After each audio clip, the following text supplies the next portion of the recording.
Assalamualaikum warahmatullahi wabarakatuh. Waalaikumsalam warahmatullahi wabarakatuh. Kali ini saya akan melanjutkan modul 4 sesi 1 langkah 3 poin 4 sampai pada poin 6. Gimana ibu-ibu, masih semangat?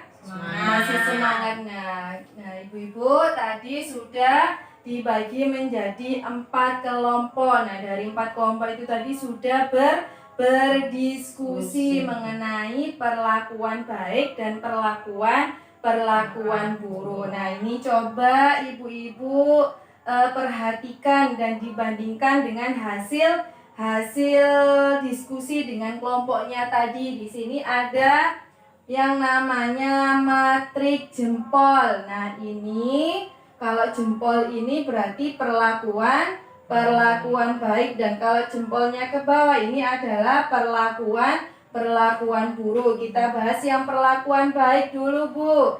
Nah, di sini gambarnya tentang apa, Bu? Anak-anak sedang bermain bersama Orang tua. Orang tua. Jadi orang tua di sini itu bermain bersama anaknya. Ini termasuk perlakuan baik apa buruk, Bu? Baik, sudah benar ya. Kemudian yang kedua. Nah, di sini ada gambar apa, Bu? Gambar seorang ibu sedang mencubit anaknya. Kira-kira ini perlakuan baik apa perlakuan buruk? Perlakuan buruk. Nah, ini sebaiknya ada di mana? Ada di perlakuan buruk. Ada di sini ya, saya tukar dulu. Nah, ini. Kemudian coba ya, Bu. Nah, kemudian di sini saya taruh perlakuan baik. Sebentar, ini jatuh. Nah, kalau ini sudah benar ya. Ini gambarnya tentang apa ini? Orang tua sedang membacakan cerita. Nah, orang tua sedang membacakan cerita kepada anaknya. Jadi sebagai orang tua kita harus menemani anak kita bermain, dan juga ketika anak kita belajar atau membacakan sebuah cerita. Kemudian ini perlakuan buruk. Nah, ini gambarnya tentang apa, Bu? Perlakuan buruk.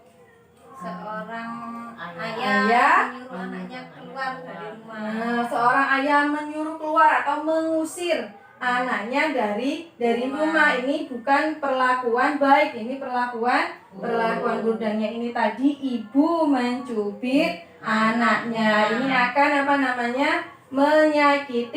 menyakiti anaknya. Nah, dari sini apa yang dinamakan dengan perlakuan baik, Bu? Setelah ibu memahami tentang matrik jempol ini, apa itu perlakuan baik? Kira-kira apa itu perlakuan baik? Itu memperlakukan anak semestinya. Nah, memperlakukan anak dengan semestinya, atau mereka memperlakukan anak dengan sesuai kewajiban dan tanggung jawab. Nah, kemudian kalau perlakuan buruk itu apa? Tidak sesuai dengan tanggung jawab orang tua. Nah, jadi perlakuan buruk itu perlakuan yang tidak sesuai tanggung jawab orang tua kepada anaknya, atau dengan kata lain perlakuan yang menyakiti anak. Nah, dari sini ada yang ditanyakan? Tidak. Nah, coba sekarang di sini saya punya field chart 05. Pengertian kekerasan terhadap anak.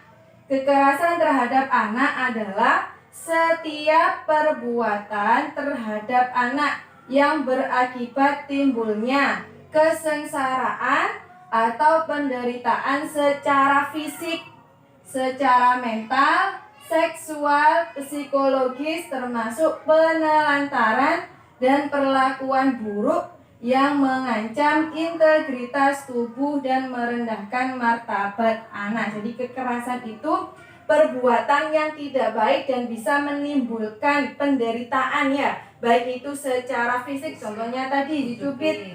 Nah, badannya akan membiru. Kemudian mentalnya juga akan terganggu, seksual, psikologis, dan juga penelantaran terhadap anak. Nah, di sini menurut Permenak PP dan PA nomor 2 tahun 2010 tentang RAN PPKTA.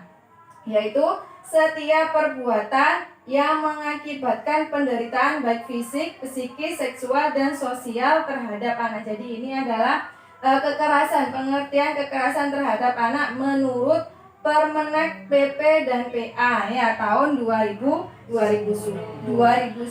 Nah, di sini juga ada perlakuan salah, yaitu segala bentuk perlakuan yang tidak sepatutnya dilakukan oleh orang-orang yang diberi tanggung jawab atau kuasa atas dan mempunyai kewajiban untuk memelihara dan merawat anak yang dapat berpotensi merugikan sementara atau permanen, melukai, menimbulkan kecacatan, bahkan dapat mengancam jiwa anak. Jadi kekerasan itu perlakuan yang salah yang dapat yang dapat mengakibatkan kesengsaraan dan penderitaan baik secara fisik, mental, seksual, psikologis, dan dapat menyebabkan penelantaran terhadap anak. Dari sini ada yang tanyakan, Bu?